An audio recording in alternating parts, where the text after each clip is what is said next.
friends, hope everybody's doing good. So last class we poured plaster into our little cup here, and today what we're going to do is we're going to do a graphite transfer of our logo onto our plaster, and then we're going to carve into it. So your cup may have had a little water on it. You can go ahead and pour that out, and then the next step is you're gonna rip this cup off of this plaster block. So I'm gonna leave this here to show my next class, but when you're done, it should look something like this. So you've got your plaster block. What I want you to do is just take a pencil and write your name on the side of your block in case you come back. Well, actually, we're gonna need them for an art show. So write your name nice and neat on the side. Okay, then what you're gonna do is we're gonna lay that down in your plastic bag that I gave you. You should have some tracing paper. You're gonna need tracing paper. You're gonna need a pencil, and you're gonna need your plaster, and you're also gonna need a rubber band, a hair tie, or tape, something that we can fasten this tracing paper to our plaster. So I'm going to show you what I want our outcome to look like to remind you not to throw anything away. All right, here is a logo that Chloe, my daughter, did. And I cut it out because we're going to put it, we'll pretend that she goes to school here. And it will be in the art show. I don't want you to cut yours out yet, but we've got that. We have her carving on here. It actually gets carved backwards because the way we do the graphite transfer, but when we stamp it onto that block of Sculpey, it stamps the right way. So you should be able to read Chloe Childers on there. Now, it's got a little plaster dust on it, so I'm gonna try to get that off in a little bit.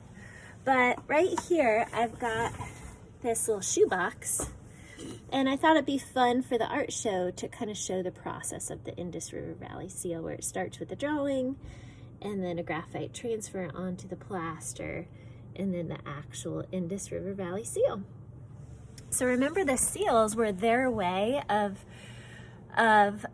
putting their name on their goods so they could trade them or sell them. So their paper wasn't invented then.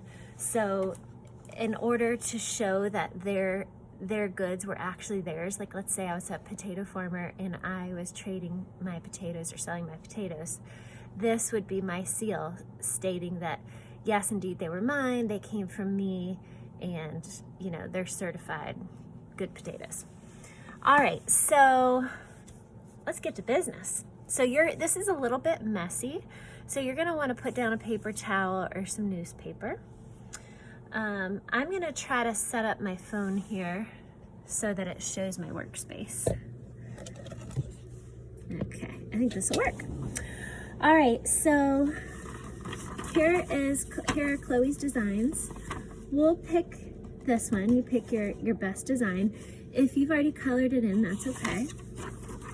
So I'm gonna take my tracing paper, I'm gonna place it on top, and very carefully, I'm gonna just trace this image. So you wanna be careful, you want it to look really good because there's a few more steps in this process for the final outcome. So you don't wanna rush it. So I'm tracing. Start with your circle first, because if it slides your paper, then you'll be able to line it back up pretty easily.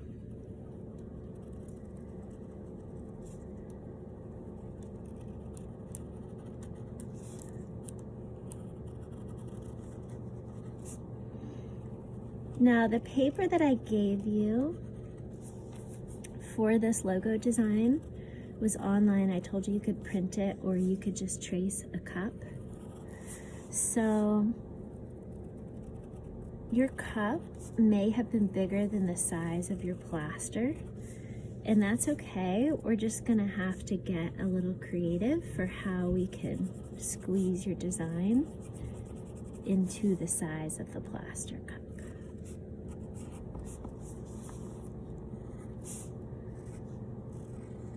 Okay, so I've got my logo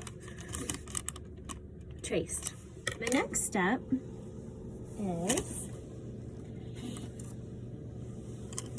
I've got my plaster block here.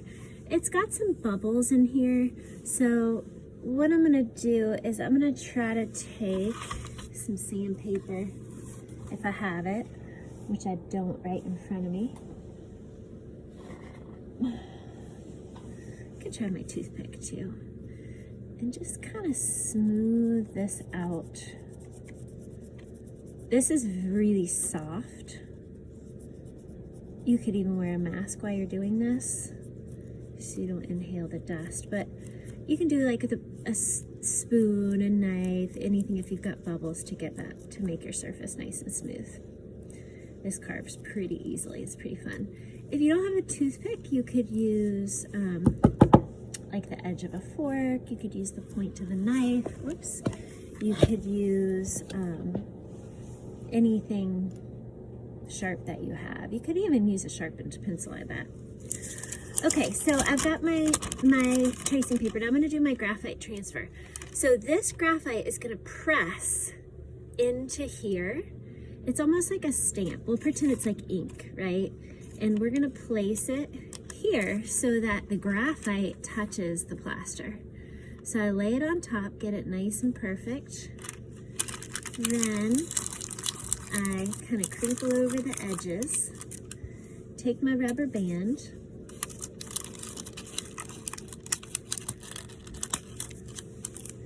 and now I'm going to take a pencil and I'm just going to trace over, and you don't have to press very hard.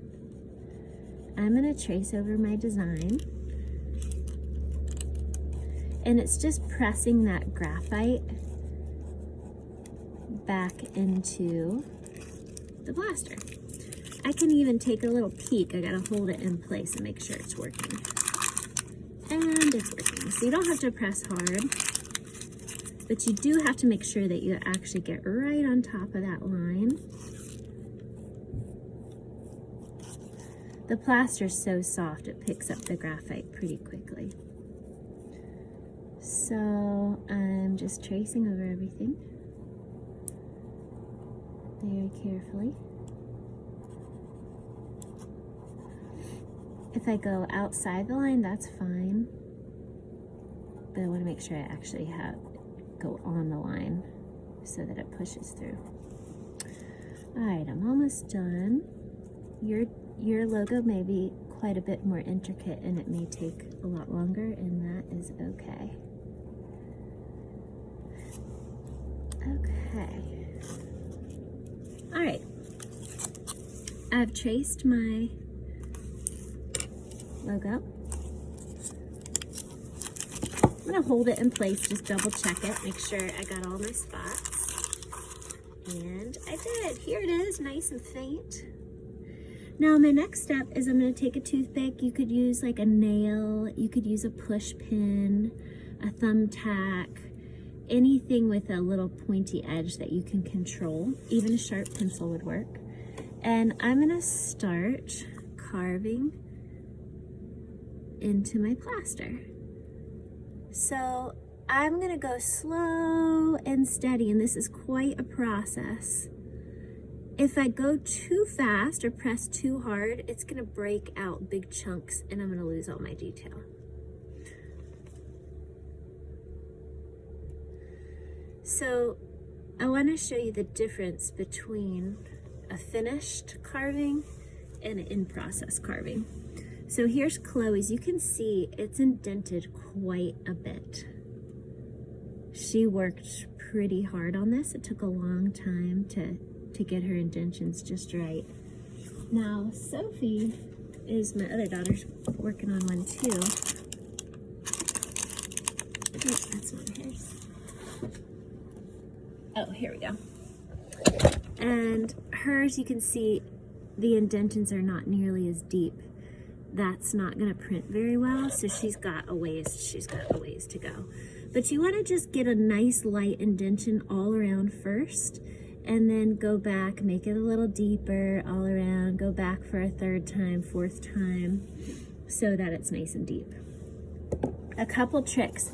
I noticed that the plaster gets a little stuck in these cracks that I'm carving. I'm gonna get a paintbrush. Stiffer paintbrush works better. You could even use like an old toothbrush really lightly. And I wanna get that dust out of the cracks here, because if I don't get it out, it's just gonna press into the cracks and it's gonna make carving really hard. So you do wanna have some sort of paintbrush or old toothbrush.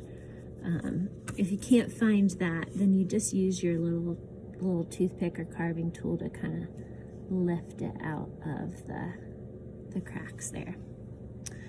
Okay, so I'll be on Zoom, and you can zoom in, ask me if you've got any questions. I can answer questions for you.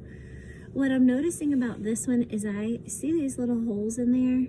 I should have really gotten those out better, because it's gonna leave a strange texture on here. So if I were at home, I'd use like a spoon or sandpaper or something to really get those air bubbles out of there, so I'd have a nice smooth surface. So today, that's what you're gonna do.